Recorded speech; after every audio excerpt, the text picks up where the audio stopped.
পড়েন পড়েন তাড়াতাড়ি পড়েন।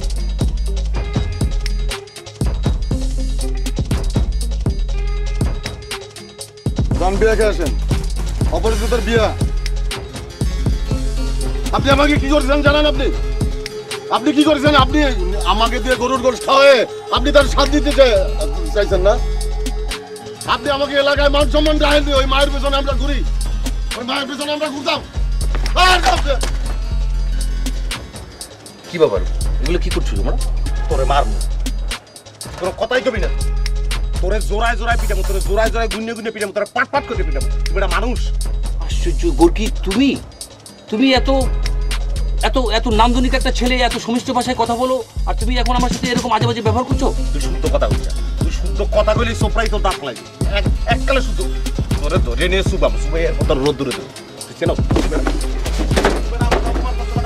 তুই বেড়া প্রথম অপরাধের ঠিকানা দাও নাই, তুই নিজে গিয়ে ধরা খাইছিস, আমাকে ঠিকানা দিছ, আর আমরা যে ধরা খাইছি। তোরে বেড়া তুই এরকম পুজো এটা না, তোরে পিড়ে টান টান করে গেলাম বেটা। আরে মেয়ে চুপ থাকো মিয়া, কি এরকম চাইছ ঠিক করে কথা বলছো আমার সাথে তুমি? আরে এক অপরিচিতের বিয়ে হবে না? এক অপরিচিতের বিয়ে হয়ে গেলে কি আমাদের পত্রিকা বন্ধ হয়ে যাবে? আর মেয়ে মানুষ তো বিয়ে হবেই, আর তোমরা একটা লিটল ম্যাগাজিনের জন্য একটা সাধারণ একটা মেয়ের কারণে তোমরা এই অবস্থা। অপরিচিত তো ছিল আমাদের একটা উপলক্ষ মাত্র, আমাদের মূল কাজ তো ছিল লিটল ম্যাগাজিন বের করা। সামান্য একটা মেয়ের জন্য তোমরা পত্রিকা বের করা বন্ধ করে দিচ্ছ।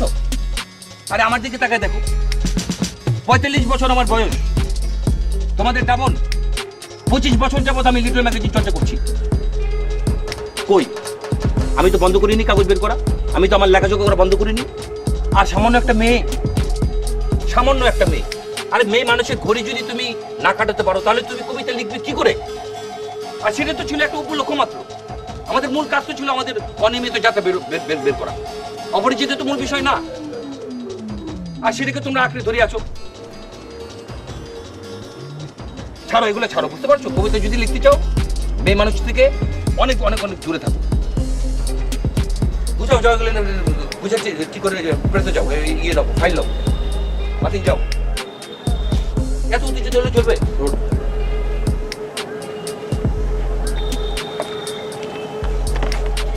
মেয়ের জন্য তোমরা একটা লিটল ম্যাগাজিন বন্ধ করে বেরোবে না?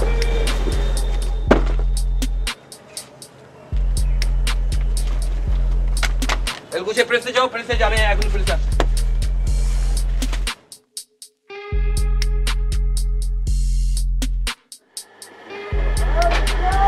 আমাদের দামি বেরিয়ে গেছে। হ্যাঁ, দামি তো। আর বাকিগুলো বাইন্ডিং হচ্ছে, সব চলে আসবে কালকে।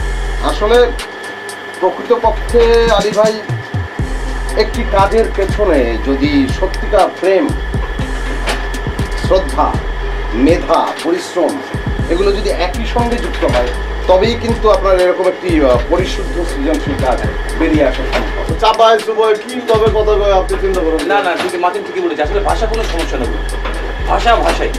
আরেকটা কথা তোমাদের বলি, এই যে আমাদের জীবনে কয়েকদিনের ভিতরে এমন একটা ট্র্যাজেডি ঘটে গেছে, পাশাপাশি ট্র্যাজেডি বলবো মানে একটা কমেডিও কিন্তু হয়েছে, তাই না? দেখো তুমি লক্ষ্য করে, পুরো দেশটাই কমেডি এবং ট্র্যাজেডিতে ভরে গেছে। তুমি মনে করো যে একই রুমে, একই খাটের উপরে, একই লেপের ভিতরে জড়াজড়ি করে ট্র্যাজেডি আর কমেডি শুয়ে আছে। অদ্ভুত না?